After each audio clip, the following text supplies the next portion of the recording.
이번엔 다르다라고 말하는 이유가 바로 비트코인 ETF 때문인데요. 반감기 전엔 언제나 조정이 왔잖아. 그러니까 4월 이전인 3월에 조정이 나올 거야 라는 시장 분석은 이번엔 안 맞을 것 같다라는 거예요. 알고라는 미국 투자에서 가장 위험한 말 이번엔 다르다. 근데 진짜 이번엔 달라요. 촬영 시각은 3월 8일 낮 12시 30분 경입니다. 자, 역시 조정은 갑작스럽게 오는데요. 여기 보시면 아시겠지만 야, 고점을 진짜 기가 막히게 찍었습니다. 지난 21년 11월에 기록한 고점이 바로 69,000달러 바이낸스 USDT 기준으로요. 그런데 69,000을 찍고서 찍자마자 내려오기 시작해가지고 자, 이거 시간봉으로 본 거거든요. 그러니까 치봉이 5개란 얘기는 5시간 만에 69,000에서 59,000까지 쭉 밀렸습니다. 근데 놀라운 건 뭐냐? 다시 불반등했습니다. 불반등했어요. 자, 여기 보시면 제가 23년부터 갖고 와봤어요. 비트코인 가격을 23년부터 보자면 정말 쉼 없이 올라왔습니다. 소위 말해서 20-30% 과거에 있었던 조정다운 조정이라고 해야 되나요? 과거에 경험했던 조정은 경험하지 않고 계속 쉼 없이 올라왔어요. 그러니까 사실 여기에서 하락이 나와도 이상할 게 없는 시장이긴 했습니다. 오히려 주목해야 될 건 이렇게 불반등한 거라고 볼 수 있죠. 말씀드린 대로 조정 직전에 신고가를 경신했고요. 그래서 69,000달러 돌파해서 달러 기준 신고가 경신했고 코인베이스에서도 그다음에 바이낸스에서도 다 신고가를 경신했습니다. 그러니까 전 세계에서 모두 비트코인은 신고가를 경신했습니다. 지난 21년에 기록한요. 그러니까 이론적으로 따지자면 물린 사람이 없어야 되거든요. 근데 이 와중에 혹시라도 고점에 물리셨다면 심심한 애도의 말씀 전하면서 조만간 플러스 수익으로 전환하실 거라 믿어 의심치 않습니다. 자, 지금 변동성 엄청난 거 아시죠? 자, 데리비트 BTC 변동성 지수를 봤더니 22년 11월 이후 최고치라고 합니다. 변동성을 각오해야 될 때이기 때문에요. 변동성이 문제가 될 땐 뭐예요? 현물만 들고 있을 땐 문제 안 되죠. 빚으로 투자할 때 혹은 선물 투자할 때 문제가 될 수 있죠. 이 부분은 뭐 당연히 염두에 두시고 투자하실 것 같습니다. 그런데 이제 왜 떨어졌을까라고 봤을 때 언제나 그 시장의 가격은 사후적으로 해석합니다. 사후적으로 해석해 봤더니 아 이거 같아 라고 코인데스크가 크립토 퀀트 데이터 분석을 통해서 한번 풀이를 해봤습니다. 무슨 내용이냐? 전고점을 돌파한 뒤 초기 채굴자들이 매물을 쏟아내면서 10년 이상의 비트코인 주소를 통해 코인베이스로 1000BTC가 입금됐다. 채굴자 관련 주소인 것으로 추정된다. 자, 이렇게 하락이 나올 때는 매물이 매물을 부르는 그런 현상이 나오기 때문에 가격이 한 번에 쫙 밀리는 거거든요. 그러면 그 트리거가 된 게 뭐냐라고 봤을 때 크립토 퀀트 데이터 분석에 따르면 초기 채굴자들 10년 이상 된 이들이 팔기 시작하면서 쟤들이 팔면서 가격이 밀리네라고 하니까 다른 트레이더들도 눈치를 보다가 같이 던졌다라는 거죠.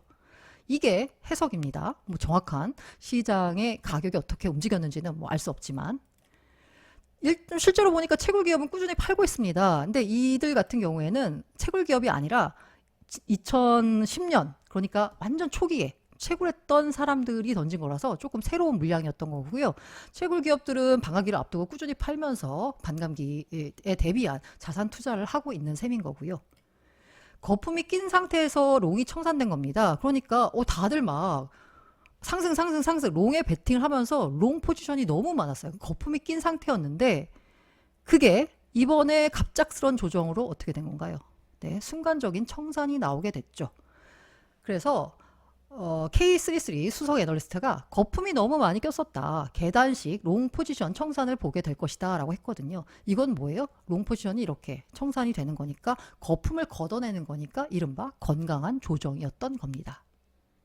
자, 원래 정점까지는 상승과 하락을 반복한다라고 합니다. 크립토 펀드 애널리스트가 봤더니요. 역사적으로 볼 때 비트코인이 정점에 도달하기 전까지 일정 기간 동안 상승과 하락을 반복했다라고 합니다. 사실 오르기만 하는 자산은 없죠. 상승과 하락을 반복하면서 상승 쪽으로 방향을 틀어서 정고점도 경신하는 거겠죠. 그리고 갤럭시 리서치 총괄이 봤더니요. 이 상승장에서의 가파른 조정은 지극히 정상적인 현상이며 걱정할 필요가 없다라고 하면서요. 뭐 이거 별일 아니다. 과거에도 이런 일이 있었다. 라면서 투자자들을 안심시켰습니다. 그리고 진짜 강세장은 아직 안 왔다라는 게 전문가들의 대체적인 평가입니다. 6만 달러 지지는 견고한 게 뭐라고 표현해야 되나? 어떻게 보자면 안심이 되는 부분인데요. 우후 블록체인에 따르면 QCP 캐피탈이 분석을 해봤더니요. 이 바이낸스에서만 10억 달러 이상 롱 포지션이 청산되고 난 다음에 공격적인 매수세가 들어오면서 아까 보여드린 그래프대로 5만 9천까지 밀렸던 건 순식간입니다. 바로 치고 올라와서요. 반등하면서 6만 선에서 강한 지지를 보여줬습니다. 이게 뭐예요? 이 가격에 6만 선 이상에는 살 매수 대기세가 엄청나게 많다라고도 볼 수 있는 거죠. 다시 말하면 6만 선에서 강하게 지지가 될 거다라는 겁니다. 지금 그러면 이렇게 매수세가 왜 이렇게 계속 6만 선에서 강하게 들어올까를 보자면요. 지금 시장을 보자면 사실 ETF가 좌우한다라고 볼 수 있습니다. 이번엔 다르다라고 말하는 이유가 바로 비트코인 ETF 때문인데요. 이 과거처럼 과거에 종점 나오기까지 3, 40% 조정은 예사로 나왔어. 그러니까 이번에 조정이 나올 거야. 밤감기 전에 언제나 조정이 왔잖아. 그러니까 4월 이전인 3월에 조정이 나올 거야 라는 시장 분석은 이번엔 안 맞을 것 같다라는 거예요. ETF가 꾸준히 비트를 매입하고 있습니다. 매일 매입하는 순유입 때는 비트를 보면 ETF를 통해서 10,000개가 넘고 있어요. 평균적으로 보면 4,000개는 된다고 해요. 근데 이게 지금 뭐 최근 들어서 줄지 않고 오히려 더 늘고 있어가지고 일평균 따지면 더 늘어날 것 같습니다. GBTC 유출세가 사실 지난주에 좀 있었거든요. 그 이유가 뭐냐? 최근 일주일간 GBTC에서의 유출 규모가 늘어난 것은 제미니 언과 제네시스와 관련 있는 것으로 보인다라고 했어요. 법원이 판결을 냈죠. 제네시스 이거 비트 팔아가지고 저거 GBTC 팔아가지고 이제 팔 수 있다. 너 팔아도 된다. 팔아서 채권자들한테 돈 돌려줘라. 라고 판결이 나오면서 이 물량이 나온 게 아마 지난주에 많이 나왔던 GBTC 물량인 것 같습니다.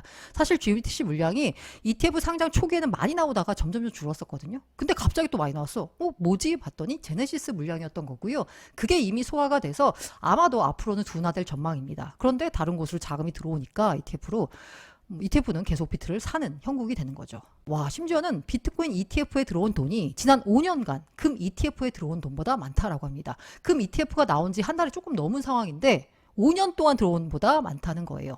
이러다 보니까 이런 속도로 성장한다라고 하면요. 처음에 금 ETF 규모를 추월할 걸 한 2년 정도로 봤어요. 근데 1년 전망이 나왔거든요. 근데 최근에는 올 여름에 ETF 추월할 것 같다라는 분석까지 나오고 있습니다. 블룸버그 애널리스트가 불가능한 문제 아니다. 올 여름에는 금 ETF를 추월하게 될 거다라고 분석을 냈습니다. 그러면서 이 번스타인 같은 경우에는요. 비트코인 ETF의 운용 자산 규모가 25년이면 내후년이거든요. 3천억 달러 돌파할 전망이다라고 하면서 이게 어느 정도냐? 비트코인 현물 ETF의 비트코인 보유량은 비트코인 총 가치 약 10%를 차지하게 될 거다라고 했습니다. 10%까지 ETF가 점유율을 늘려가는 거죠. 점유율을 늘려간다는 얘기는 뭐예요? 계속 매수한다라는 거니까 매수세가 받쳐주니까 가격이 쉽사리 떨어지지 않을 겁니다. 그리고 ETF 핵심은 늘 말씀드린 역시 블랙락이고요. 무려 3월 5일에는 현물 ETF로 7.8억 달러가 유입이 됐습니다. 1조 원 넘는 돈이 비트코인 ETF 단 하나에 들어온 거죠. 게다가 지금 현재 들고 있는 블랙락이 들고 있는 비트코인이 18만 개를 넘어섰어요. 마이크로 스트래터지가 열심히 모아가지고 지금 19만 3천 개거든요. 근데 블랙락은 약 한 달여 만에 18만 개 모았고요. 조만간 아마 마이크로 스트래터지의 보유 물량을 돌파할 것 같습니다.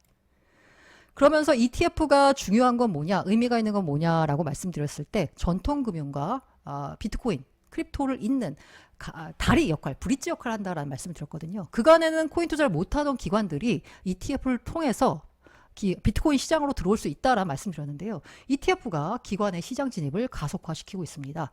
자, 서베이를 해봤더니요. 기관 투자자의 74%가 1년 내에 암호화폐 투자 비중을 늘릴 계획이다라고 말했습니다. 실제로 봤더니요. 비트코인 현물 ETF 승인 이후에 기관 투자자 자금 동향을 이제 코빗에서 만든 건데 보시면 뭐 잔잔했잖아요. 근데 ETF 승인된다면 어떻겠어요? 폭발적으로 늘었습니다. 이미 미국 기관이 특히 이제 기관 같은 경우에 미국 ETF잖아요. 그러다 보니까 이 코인베이스를 통해서 많이 거래를 해요. 미국 기관이 매수를 하니까 코인베이스 프리미엄이 커졌습니다. 작년 9월 이후 최고였고요. 이유가 미국 기관의 공격적 매수 때문이다라고 하고 있습니다. 자, 코인베이스 프리미엄은 다른 글로벌 거래소와 비교했을 때 코인베이스의 가격이 더 비싼 그 수준을 말하는 거거든요. 김치 프리미엄과 마찬가지입니다. 코인베이스에서 프리미엄이 생겼다라는 얘기는 뭐예요? 코인베이스를 거래하는 고객들, 기관들이 많이 매수를 하고 있다라고 보시면 됩니다. 변동성 리스크를 감안하면 포트폴리오상 이미 금을 추월했다라는 전망도 나왔는데요. JP 모건이 보고서를 냈는데 여기서 뭐라고 했냐? 자, 이론적으로 보면 비트코인이 금 가치를 충족하기 위해선 153% 상승할 여력이 있다라는 겁니다. 이론적으로 봤을 때요. 그런데 이제 기관들이 투자를 할 때요. 이 포트폴리오 자산 배분을 하잖아요. 그때 이게 리스크를 감안한 자산 가치를 평가를 합니다. 리스크가 크면 해당 포트를 조금 갖고 가요. 리스크가 작으면 더 많이 갖고 가고요. 리스크를 감안해서 포트를 비중을 조절해야지 만약에 리스크가 큰데 많이 갖고 가면 이게 전체적인 성과가 막 달라지잖아요. 그렇게 보자면 비트코인은 리스크를 감안하면 이게 지금 현재 리스크를 감안했을 때 그 양을 보자면 이미 금보다 더 많이 투자한 격이라는 거예요. 기관들이. 그런데도 불구하고 지금 계속 사고 있잖아요. 비트코인 ETF를 통해서 비트코인을 사고 있잖아요. 그 이유가 뭐다? 다양한 이유로 비트코인을 매수하고 있다는 점을 시사한다. 기관들이 본격적으로 금의 대체제뿐만이 아니라 다른 이유에서도 비트코인을 사고 있다라는 겁니다. 그리고 우리의 고래는 계속 사고 있습니다. 이 와중에 100 BTC 미만은 7.4만 개를 매도를 했는데 이상은 12.9만 개를 매수했어요. 아, 이게 바로 고래의 능력인가요? 네, 장세를 길게 내다보는. 다만 이 말씀을 꼭 드리고 싶었어요. 상승장에서도 리스크 관리가 중요하다. 스파르턴 캐피털 공동 설립자가 이렇게 급락에 대한 비트코인 조정이 나오면서 6가지 주요 관점을 정리했다라고 하는데 저는 뭐 4.2만 달러까지는 하락하네. 4.2만까지 갈 것 같진 않고요. 이게 중요한 게 아니라 이 부분이 중요합니다. 하락에 대한 리스크 관리가 중요하다. 강세장이라도 시장은 이런 식으로 개인 투자자들을 괴롭힐 것이다. 이 부분이 인상적입니다. 그러니까 시장은 강세장인데 내 계좌가 박살이 나는 경우가 많이 있습니다. 왜? 시장이 이런 식으로 개인들을 괴롭히기 때문에 하락에 대한 리스크 관리는 언제나 중요하다라는 말씀드리겠습니다. 자, 그래서 보자면 이번 조정을 기준으로 해가지고요. 더 뭐 뉴스 보신 분들은 아시겠지만 누구도 하락을 말하지 않아요. 네, 조정이라고 말을 하죠. 다시 말해서 뭐예요? 불장의 시작입니다. 신고가 경신은요, 강세 사이클의 시작점이다 라고 체인링크 공동 설립자가 말했고요. V자 반등이 난 게 바로 뭐다? 랠리를 지속할 것이라는 전망이다 라는 겁니다. V자 반등은 새로운 신고가를 향한 도전을 암시한다 라고 코인 데이터 분석 업체가 분석을 했고요. 건강한 조정으로 해서 건강하다라는 말씀 드렸잖아요. 롱포지션 청산됐다고 심리도 안정이 됐습니다. 극단적 탐욕에서 탐욕으로 전환이 됐는데요. 다만 가격이 오르니까 다시 극단적 탐욕이 됐습니다. 이게 뭐예요? 사람들이 막 투자하고 싶어 한다라는 거예요. 이 거품 소화 과정 거치면서 신고가 돌파엔 시간이 좀 더 걸릴 수도 있을 것 같습니다. 무슨 얘기냐? 제가 지난 시간에요. 이번 주 내에 아마 신고가 돌파해서 쭉쭉 갈 것 같다. 뭐 이런 말씀 드렸잖아요. 근데 요번 조정 나오면서 거품 좀 약간 소화하는 과정을 거치면서 신고가 돌파에는 몇 주 정도, 그러니까 한 다다음 주? 다음 주에나 할 것 같다. 이번 주는 쉽지 않을 것 같다라는 분석이 나오고 있습니다. 다만 제가 제일 걱정하는 게 바로 이거예요. 김프. 이 김프 높아지면 사실 투자가 손이 잘 나가지 않습니다. 한국 거래소만 이용하시는 분들은 그 뭐 김프 상관없이 일단 해당 코인의 그냥 가격만 보시거든요. 근데 해외 거래소까지 이용하시고 해외 코인 가격까지 보시는 분들의 경우에는 해외보다 김프가 붙어서 국내에서 더 비싸게 거래되면 못 사겠어요. 왜? 비싸게 사는 거잖아요. 괜히 비싸게 사는 거잖아요. 그러다 보니까 이게 비쌀 때 불안하거든요. 근데 요새 김치 프리미엄이 5%를 넘어서서 내려오질 않고 있습니다. 주경 대표가 봤더니요. 자, 5일날 이 김치 프리미엄이 10%를 웃돌았대요. 최근 2년 내 최고치를 찍기까지 했었다라는 겁니다. 여기 보시면 갑자기 확 올랐어요. 뭐 다시 지금 돌아와가지고 한 6% 수준이긴 한데 이게 이유가 뭐다? 김치 프리미엄은 순수한 개인 투자자의 포모 지표로 활용된다라는 겁니다. 정말 국내에 있는 개인 투자자가 나 투자해야 될 것 같아. 라고 해가지고 시장에 들어오는 그 크기가 어느 정도냐가 바로 김치 프리미엄이라는 거죠. 다만 이게 좀 높아졌어요. 그리고 역대로 봤을 때 이번엔 다르다라고 했는데 과거에 봤을 때 김프가 높아지면 항상 그때 고점이었거든요. 그래서 높아지는 건 불안인데 다만 한 가지 안심을 할 점은 과거 고점과 비교했을 때 지금 김프 10%면 아직도 낮은 수준입니다. 과거에 아시죠? 17년 말 18년에는 김프가 40%까지 갔었고요. 지난 21년 그때 고점 때도 20%까지 갔습니다. 근데 지금은 10%면 그때 비하면 낮긴 한데 어쨌든 평시에 비해서 많이 높아진 상황이라서 조금 불안한 점이 없잖아 있긴 합니다. 그런데 왜 지금이 다 불장의 시장일까라고 했을 때 스카이브리지 캐피털 설립자가 표현한 게 인상적이었습니다. 99년의 인터넷이다. 지금 코인 시장은. 왜? 비트코인의 현재 상용화율이 5%에 불과합니다. 이는 99년 3월에 인터넷 상용화율과 비슷한 수준이다라는 겁니다. 자, 99년 이후에 인터넷 관련 시장이 산업이 얼마나 커졌는지, 그리고 그 인터넷이 진화해서 모바일로까지 가면서 뭐 앱 생태까지 이렇게 커왔던 이걸 보면 와, 지금 시장의 성장은 어마어마할 것 같고요. 99년에 있었던 인터넷 기업의 가치와 지금 현재 인터넷 모바일 기업, 뭐 여러 가지 SNS 기업들, 이런 기업들의 가치를 보자면 몇 배가 커진 건가요? 그걸 비트코인의 가격으로 환산해 보자면 불장의 시장일 수밖에 없는 거죠. 그래서 가격은 얼마까지 갈까에 대해서 갤럭시 디지털 CEO인 마이크 노버그라처는 연내 10만 달러 도달 가능하다라고 했습니다. 지금 분위기 봐서는 뭐 쉽게 도달할 것 같습니다. 그리고 뭐 코인텔레그래프가 인용한 애널리스트 같은 경우에는요. 연내가 아니라 올해 10월 내 10만 달러에 도달할 것 같다라고 전망했고요. 그리고 2배 추가 상승할 것 같다. 모건크릭 설립자가 말했습니다. 신고가 돌파 후에 2배 추가 상승 가능성이 있다라고 하는데 2배 추가 상승하면 지금 현재 한 13만에서 14만 달러까지 오를 수 있다라는 거죠. 그리고 돈나무 언니는 27년까지 20억 원 돌파한다. 150만 달러를 환산하니까 대충 한 20억이더라고요. 20억 원 돌파를 전망했습니다. 인상적이었던 부분은 뭐냐? 공급량이 2,100만 개로 제한돼 있다는 점을 우리 모두 알고 있죠. 그런데 기관 투자자들이 진지하게 받아들이고 있다. 공급의 제한의 이 무궁한 가치에 대해서 기관들도 드디어 시리어스하게 생각한다는 거죠. 그렇게 하면서 기관들이 자신의 포트에 비트를 담기 시작한다면 27년 20억 돌파가 어려운 일도 아니죠. 당시 그 빅 아이디어라고 해서 아크 인베스트가 보고서를 냈을 때 기관들이 포트에 3%만 추가해도 지금 20억 되는 겁니다. 5% 추가하면 더 어마어마한 숫자가 나오는 거고요.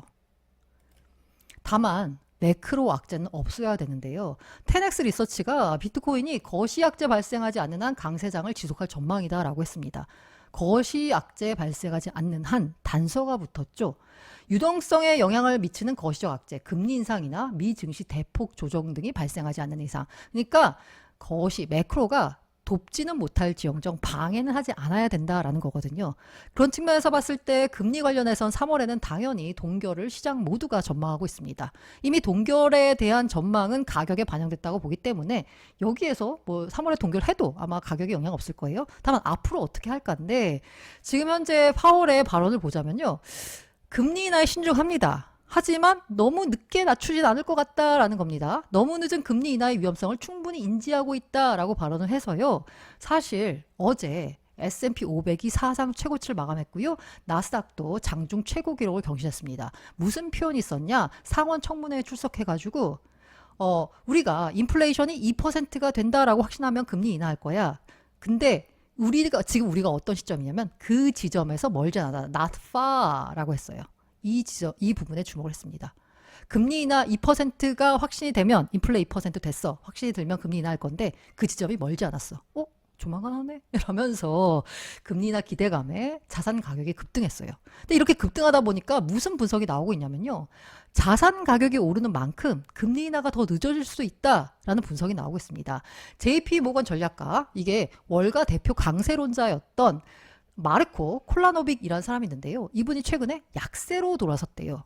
그러면서 이분이 고객들한테 서한을 보냈는데 비트코인의 기록적인 상승세로 미 연준의 금리 인하 시점이 연기될 가능성이 커졌다라고 분석했다라는 겁니다. 정확히 말하면 비트코인뿐만이 아니고요. 비트코인과 주식시장의 기록적인 상승 랠리로 위험자산군에 대한 거품이 형성되고 있다. 이 비트코인을 위험자산의 성격이 있다라고 봤을 때 주식, 비트코인 이렇게 금리 인하 기대감을 시장에 심어주면 줄수록 자산에 거품이 낀다는 거죠. 그럼 연준 입장에서 어떻게 해요? 금리 인하하면 안 되죠. 네. 그래서 당분간 높은 수준의 금리를 더 오랫동안 유지할 수도 있다라는 분석이 현재 나오고 있습니다. 매크로가 제발 비트의 갈 길을 막지 않아주길 바라는데요. 제가 요걸 오늘 봤어요. 이게 뭐냐면 미국의 그 신용카드 부채율입니다. 부채예요. 이거 보니까 이렇게 갔다가 코로나 때 확 줄었어요. 그러다가 다시 늘어나면서 과거의 트렌드가 여기 점선이라고 하면 이 점선보다 기울기가 더 가팔라졌습니다. 그런데 요 초록색은 뭐예요? 저축이거든요. 저축은 그대로예요. 다시 말해서 뭐예요? 미국이 빚으로 돌아가는 나라다라는 겁니다. 빚을 내서 경제를 떠받치고 있습니다. 자, 그렇게 됐을 때 BOA가 뱅크 오브 아메리카가 최근에 이런 보고서를 냈습니다.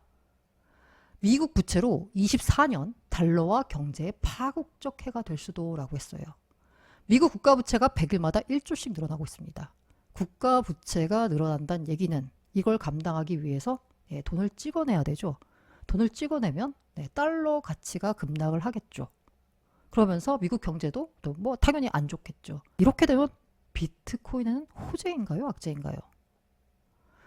일단 통화량이 늘어나니까 비트코인의 가격이 오르지 않더라도 달러 가치가 떨어지면서 달러 대비한 비트코인의 상대 가격은 오를 수가 있잖아요. 다만 경제가 완전히 무너지면, 그러니까 코로나 같은 상황이 오면 사실 비트코인도 밀렸잖아요, 같이. 이후에 해결에 나서면서 돈을 푼다라고 하니까 다시 올라왔고. 그래서 제가 보기에는 파국적 해가 될 수도라고 했는데 파국까지 가면 안 되고요. 약간의 리스크 때문에 미국이 돈을 좀 더 풀어야 되는, 유동성을 풍부하게 갖고 가야 되는 상황이 됐을 때 비트코인은 호재고요. 이렇게 해서 미국 경제가 끝장난다, 부채 때문에, 빚 때문에. 그러면 당연히 비트에도 안 좋을 거라는 생각이 듭니다.